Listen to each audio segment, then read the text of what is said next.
గత 2 రోజుల నుంచి రేవంత్ రెడ్డి ప్రశాంతంగా భోంచేసి ప్రశాంతంగా నిద్రపోతుండుంటారు. అందరితో నవ్వుతా మాట్లాడుతుండుంటారు. మొన్నటిదాకా ఒక అసహనంతో, ఒక అసంతృప్తితో రగిలిపోయిన పరిస్థితి. ఎందుకంటే ఏమైపోతుందో రిజల్ట్ అన్నట్టు.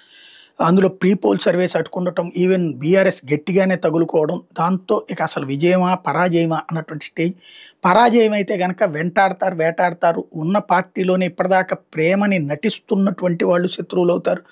అదే సమయంలో అధిష్టానం దగ్గర చులకనవుతానన్నటువంటి భయం ఉంది. ఎప్పుడైతే ఎగ్జిట్ పోల్స్ ఇంతకుముందు ప్రీ పోల్ సర్వేల్లో కాంగ్రెస్ ఓడిపోతుంది, బీఆర్ఎస్ గెలుస్తుందని ఇచ్చిన వాళ్ళే కాంగ్రెస్ గెలుస్తుందని ఎప్పుడైతే ఇచ్చారో దాంతో కథ మారిపోయింది. ఒక్కసారిగా సీరియస్ పరిణామాలు చోటు చేసుకున్నాయి. ఇలాంటి దశలో ఇప్పుడు ఏం జరుగుతుంది అన్నటువంటిదే ఒకటే. ఇప్పుడు ఆల్రెడీ అందుకనే ఉత్సాహంతో ప్రకటించేశారు మహేష్ గౌడ్.